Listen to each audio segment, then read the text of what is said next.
عمومی طور پہ ہوتا یہ ہے کہ لوگ کہتے ہیں جان ہے تو جہان ہے. جان اور جہان کا فلسفہ ہم بچپن سے سنتے آئے ہیں. لوگ کہتے ہیں جائیداد چھوڑ دو، فلاں چھوڑ دو، فلاں چھوڑ دو، نظریات پر بھی کمپرومائز کر لیتے ہیں. جب جان نہیں ہے تو پھر باقی کیا؟ جان ہے تو جہان ہے. اس فلسفے کو حسین ابن علی نے بدل کے رکھ دیا کہ جان ہے تو جہان ہے. حسین نے بتایا جان نہیں ہے پھر بھی پوری کائنات تیری ہے. لوگ یہ کہتے ہیں کہ اگر لٹ گئے تو پھر سب کچھ برباد ہوگا. حسین نے یہ فلسفہ دیا لٹ کے ہی تو آباد ہوا جاتا ہے. یزید سب کچھ بچا کے بھی نہ بچ سکا، حسین سب کچھ کٹا کے بھی زندہ و جاوید رہا. یہ فلسفہ دیا سب کچھ کٹ جائے، سر نیزے کی نوک پہ بھی چڑھ جائے، خاندان کی لاشیں بکھری پڑی ہوں اور گھوڑوں کی ٹاپوں تلے روندی جائیں، کفن بھی کھینچ لیے جائیں، خیموں کو بھی آگ لگا دی جائے، لیکن سر شہیداں پھر بھی نیزوں پہ بلند ہی رہے گا، اونچا ہی رہے گا. یہ فلسفہ حسین ابن علی نے دیا. یہ سر جھکنے کے لیے نہیں ہے، یہ سر اوپر بلند ہونے کے لیے. اور میں ایک بات کہا کرتا ہوں، لوگ سر بچانے کے لیے ہاتھ دے دیتے ہیں، ظالم کے ہاتھوں میں ہاتھ دے دیتے ہیں کہ سر بچ جائے. حسین نے ہاتھ بچانے کے لیے سر دے دیا.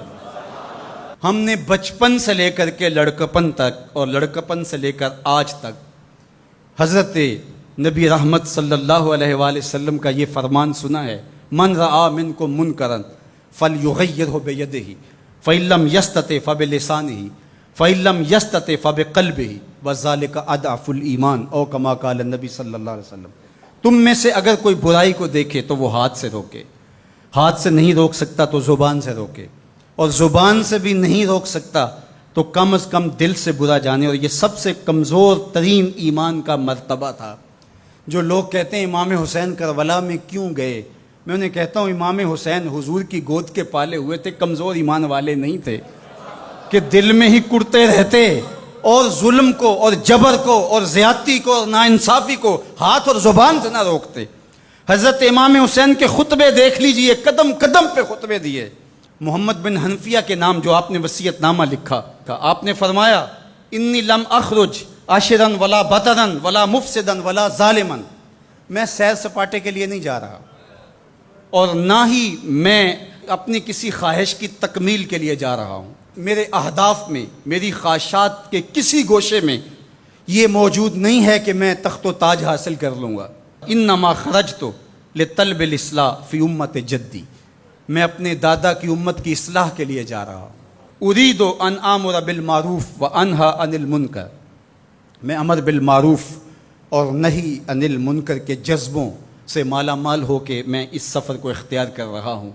جب شریعت کا مذاق اڑایا جا رہا ہے، شریعت کی شکل بدلی جا رہی ہے، خلافت کا رشتہ قرآن سے ٹوٹ گیا ہے اور ایک نئی صورت دین کو دی جا رہی ہے، اور جو اس سانچے میں ڈھل کے دین نکلے گا وہ محمد عربی کا دین نہیں ہوگا جو طائف کے بازاروں سے لے کے مکے کی گلیوں تک، احد سے لے کر غزوہ حنین تک حضور نے خود اور اپنے اصحاب کو تکلیف میں ڈال کے جو دین دیا، جو امت تشکیل دی.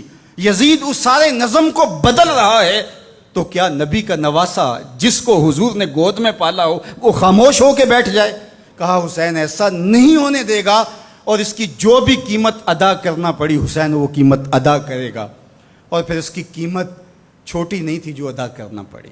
اگر حضرت امام حسین رضی اللہ تعالیٰ عنہ اس وقت کربلا کے تپتے ہوئے ریگزار میں اس میدان حق و باطل میں اپنی قربانی پیش کر کے جبر کا راستہ نہ روکتے تو یہ بات اچھی طرح سے ذہن نشین کر لیجئے، اسلام کی یہ شکل جو آپ کو دکھائی دے رہی ہے یہ موجود ہی نہ ہوتی.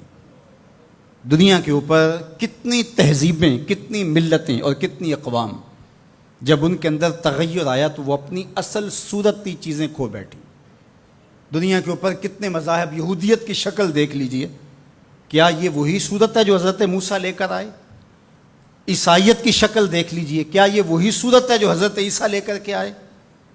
ابھی کچھ دن ہی نہیں گزرے تھے تو حواریوں کے بعد جو ہوا اور جس طرح سے دین عیسیٰ کا حلیہ بگاڑ کے رکھ دیا گیا، جس طرح موسوی دین کی شکل تبدیل کر کے رکھ دی گئی، تو کیا دین محمدی کی شکل باقی رہ جاتی؟ جب یوں دین کی صورت اور شکل کو بدلنے والے میدان میں آپ موجود ہوئے تھے، لیکن باقی ادیان، باقی تہذیبیں، باقی ملل، باقی قومیں، ان کی شکل اس لیے تبدیل ہو گئی کہ اس شکل کو بچانے والا کوئی حسین وہاں نہیں تھا، اور یہاں اس دین کی اصل صورت اور شکل اس لیے موجود رہی کہ اس دین کو بچانے والا حسین ابن علی موجود تھا۔ مسٹر گوکھلے نے کہا تھا کہ اگر حسین ابن علی رضی اللہ تعالی عنہ نہ کھڑے ہوتے تو اسلام یا تو مٹ ہی جاتا، اور اگر موجود رہتا تو اس کی وہ شکل نہ ہوتی جو محمد بن عبداللہ لے کر آئے تھے،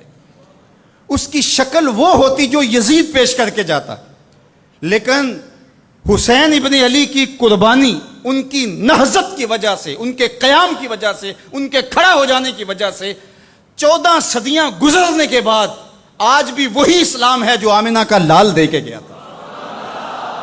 یہ حسین ابن علی کا کام ہے جو حسین نے کیا۔ اس لیے حضور نے ناز کیا حسین پر، کہا کہ حسین منی و انا من حسین، حسین مجھ سے ہے اور میں حسین سے ہوں۔ یہ مجھ سے ہے کہ میری بیٹی کا بیٹا ہے، میری نسل ہے، میرا نسب ہے، میں حسین سے ہوں، قیامت تک میرے دین کا جھنڈا جھولتا رہے گا، تو اس کی بنیادوں میں لہو حسین ابن علی کا۔ حضرت امام حسین رضی اللہ تعالی عنہ نے ایک بات کہی تھی جب بیعت کا آپ سے مطالبہ کیا گیا، تو آپ نے یہ نہیں کہا کہ میں یزید کی بیعت نہیں کرتا، بلکہ آپ کا جملہ تاریخ ساز ہے، بڑے لوگوں کا کلام بھی بڑا ہوتا ہے اور حکمت کے نور سے بھرا ہوا ہوتا ہے، قیامت تک ایک نسب العین دینا تھا۔ یہ نہیں کہا کہ حسین ابن علی یزید کی بیعت نہیں کرے گا، بلکہ کہا مثلی لا یبایع مثلہ، میرے جیسا اس جیسے کی بیعت کیسے کر سکتا ہے؟ تو یہ قیامت تک کے لیے لاہ عمل دے دیا کہ جو حسین کے نقشے قدم چلنے والا ہوگا وہ وقت کے یزید کے ہاتھ میں ہاتھ نہیں دے سکتا، چاہے گردن کٹ جائے، بازو کٹ جائے، خاندان لٹ جائے۔ یہ حسین ابن علی کا پیغام ہے۔